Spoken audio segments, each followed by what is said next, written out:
saya yakin apapun yang direncanakan oleh Dinas Pendidikan dan Sekolah di situ, terutama SMK Medland, saya yakin itulah terbaik.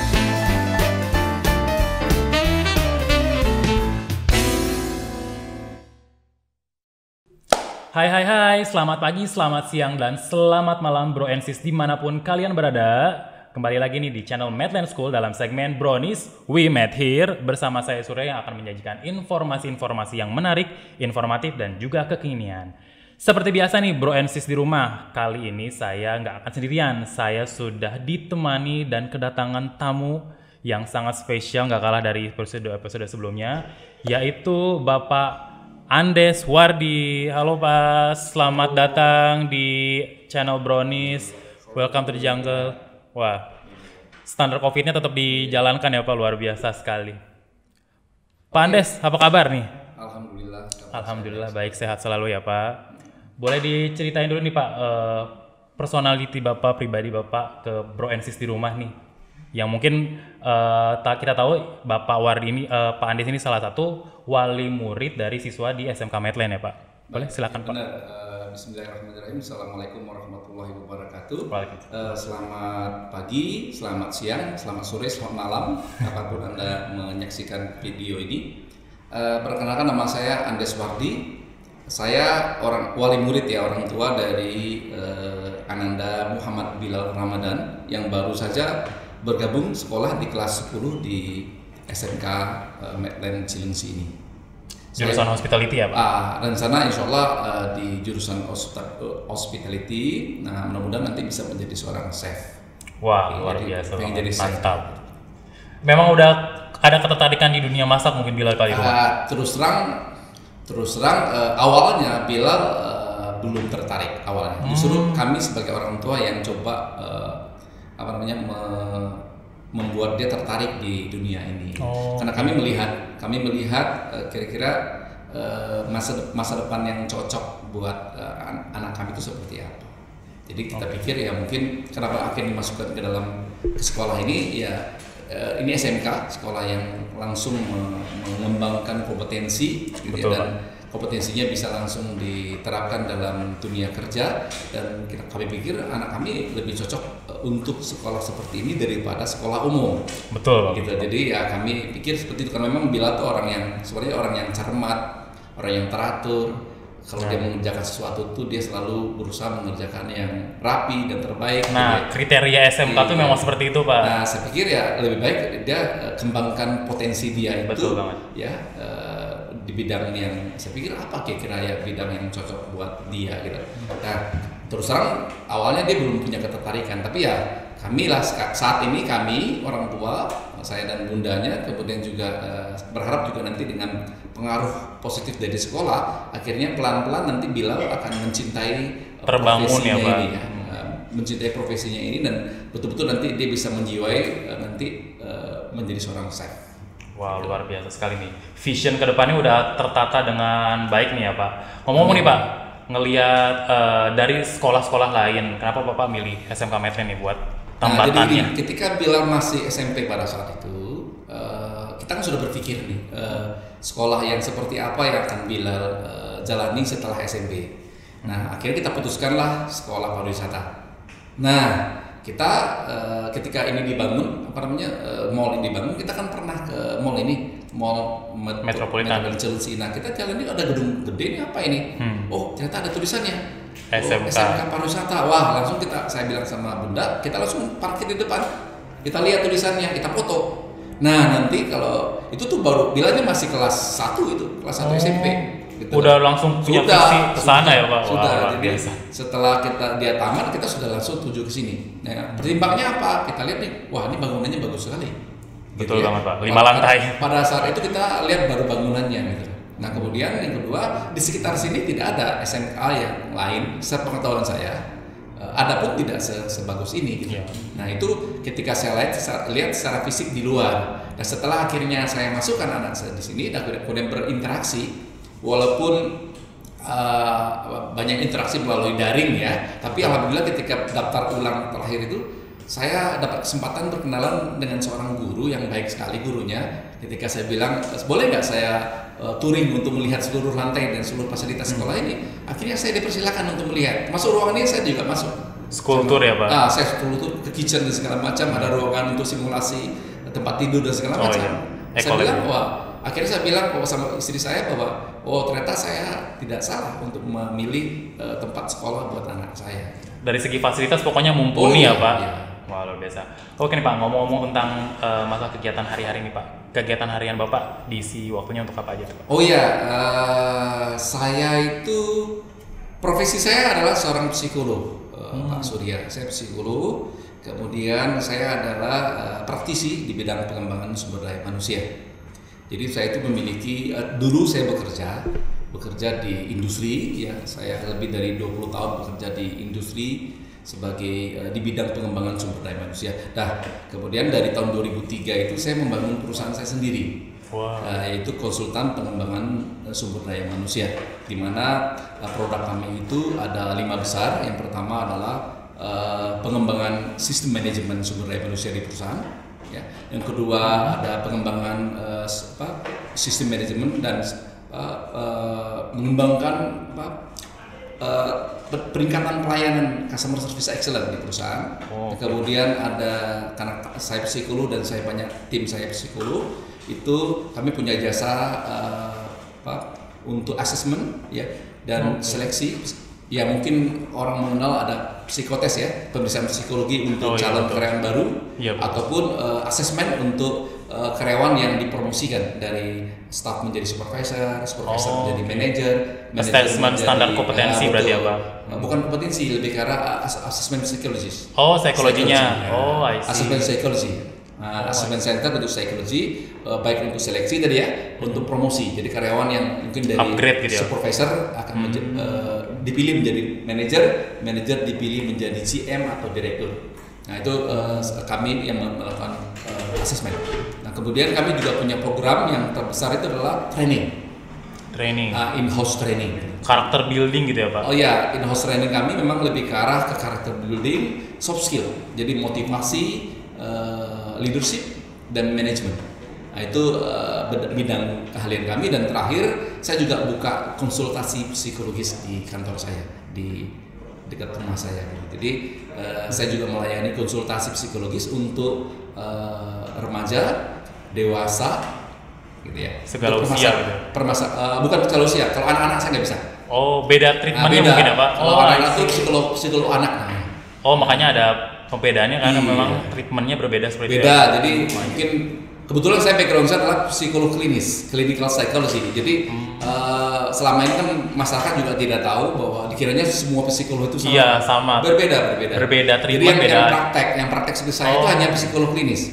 Psikolog klinis itu praktek yang membantu mengatasi permasalahan-permasalahan psikologis terutama remaja dan orang dewasa, gitu ya. Kalau anak biasanya ada psikolog anak. Gitu. Nah, ada juga psikolog industri namanya yang seperti profesi saya juga di industri ya. Psikolog industri itu biasanya untuk di HRD dan segala macam. Gitu. Berkaitan dengan kinerja karyawan. Iya, betul. Tapi kalau untuk yang melakukan membantu orang yang punya masalah psikologis itu hanya psikolog klinis yang mampu melakukannya. Treatmentnya karena sangat berbeda ya Pak? Beda. Karena pendalamannya pun berbeda. Kuliahnya berbeda. Sangat terbiasa banget Pak dengan mendeskripsikan orang-orang, perilakunya, lalu kesehariannya bagaimana, penilaian sebelum diterima di sebuah perusahaan jadi udah sangat itu adalah salah satu kompetensi psikolog. Dia mampu mengenali aspek psikologis seseorang. Nah, kalau dalam konteks seleksi mencocokkan aspek psikologis yang dibutuhkan oleh suatu perusahaan dicari kepada calon tersebut. Mana yang cocok dengan yang saya butuhkan. Jadi mencari yang cocok, bukan mencari yang terbaik, tapi mencari yang cocok di perusahaan tersebut. Iya, betul.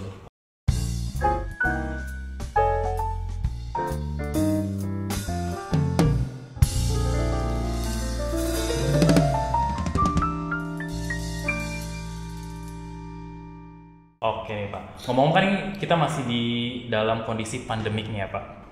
Seperti yang kita tahu, semua aspek edukasi buat itu sekolah, kampus, SD, SMP, SMA ini masih melakukan yang namanya metode pembelajaran media daring ya Pak, atau online. Nah, menurut dari Bapak nih sebagai pandangan wali murid dan juga sebagai psikolog, efektivitasnya itu seperti apa sih Pak kira-kira? Ini memang suatu hal yang baru dan mendadak buat kita semua. Ya. Ya, tidak hanya kita di Indonesia tapi di Seluruh dunia ya Pak. Jadi kita tidak pernah dipersiapkan secara mentalitas, secara cara pembelajaran ya untuk bisa menghadapi situasi pada saat ini. Sehingga terus terang banyak terutama dalam bidang di bidang pendidikan, di tempat kerja juga sama. Ada yang namanya work from home ya.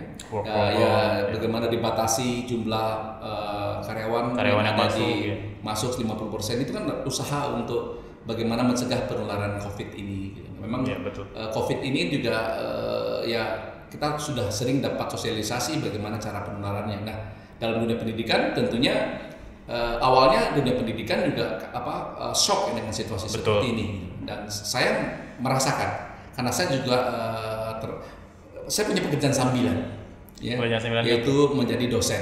Wow, nah, gitu. Sambilannya aja dosen nih Bro Ensis. Jadi gini, maksud saya gini, tadinya kan tentunya kan saya masih punya waktu luang, sehingga dan saya punya pengetahuan, punya pengalaman. Saya berpikir kenapa tidak saya bisa membantu secara formal.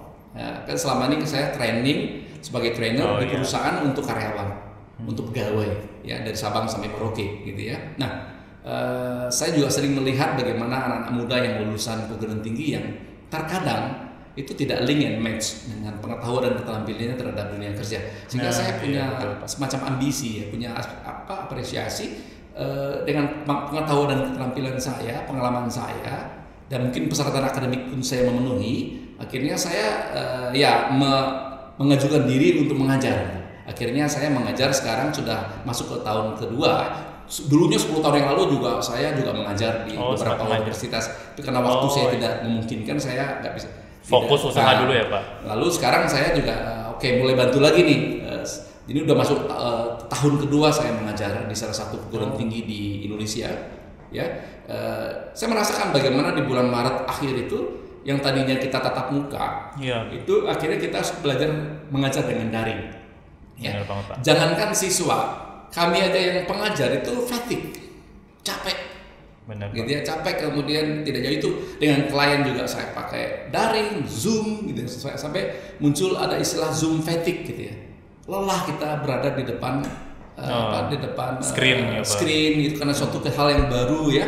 Kita kayak dilihat pakai kamera yang kita tidak mengerti gitu ya. Kalau kita ngajar langsung di kelas kan berbeda rasanya. Itu yang kami rasakan sebagai pengajar. Dan saya yakin juga sebagai seorang mahasiswa, saya juga kadang-kadang saya tanya sama mahasiswa saya tanya, "Nak, mana menurutmu enak kita belajar dengan cara seperti ini atau dengan cara tatap muka langsung?" Oh, lebih enak tatap muka Pak. Itu saya sampling nih, walaupun belum ada penelitiannya ya.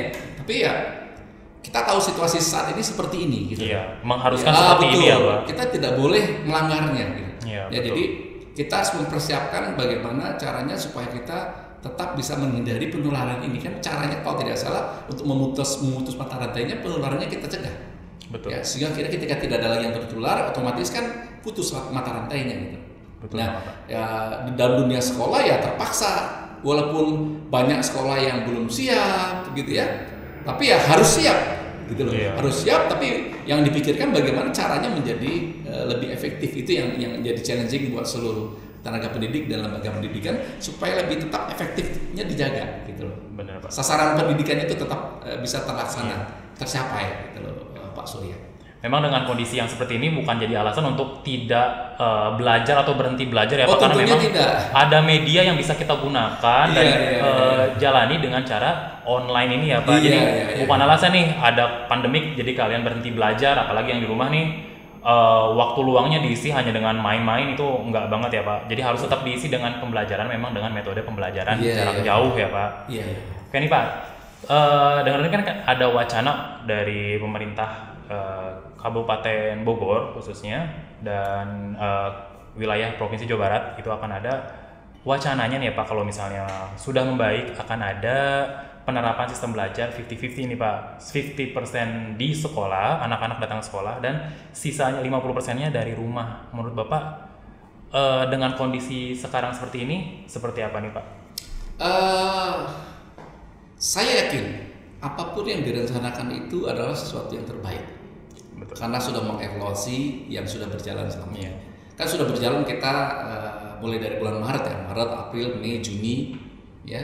Hampir 5 bulan ya, itu kan udah dirasakan, dan guru-guru pun, murid pun, lembaga pendidikan pun sudah mengevaluasi efektivitas cara ini gitu. Nah, terutama saya sempat bertanya kemarin ketika ada meeting daring ya, tentang efektivitas kan SMK. Yang namanya SMK itu dalam pikiran saya itu lebih banyak prakteknya, betul daripada kognitifnya.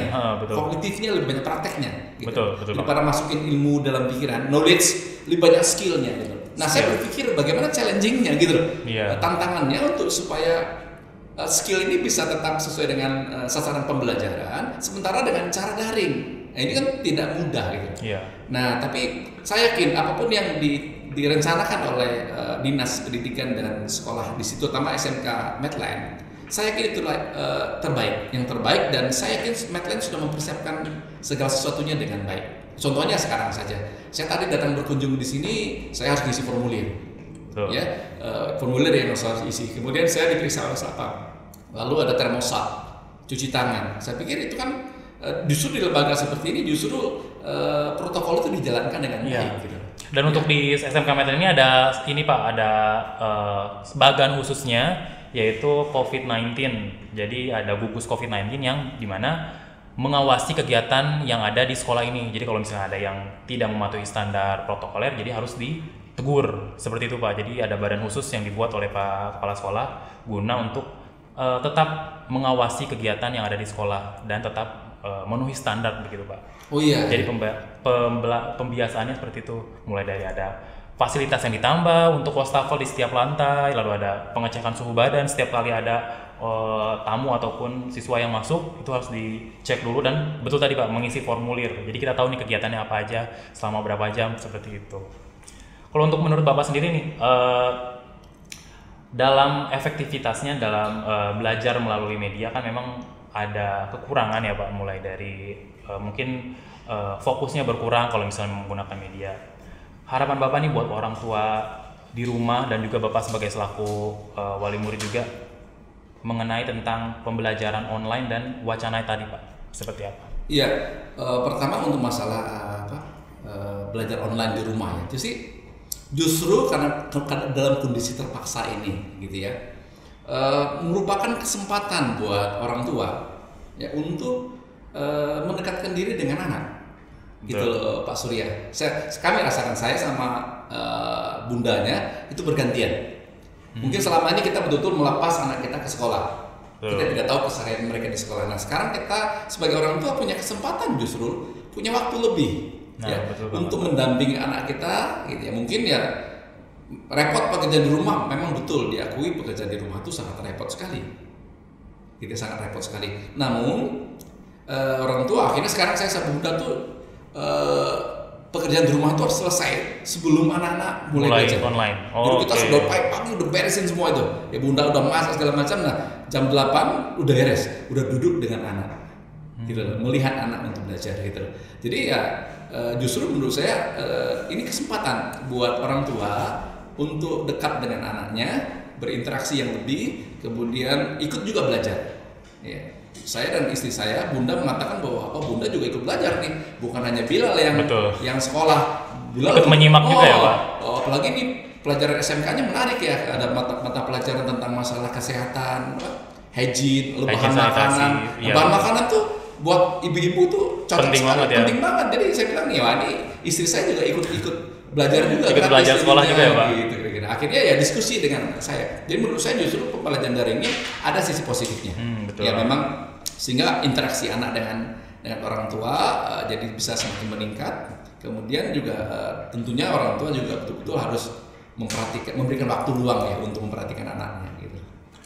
Betul banget. Ya, silakan Bapak diminum dulu nih, ada kebetulan. Terima kasih. Air.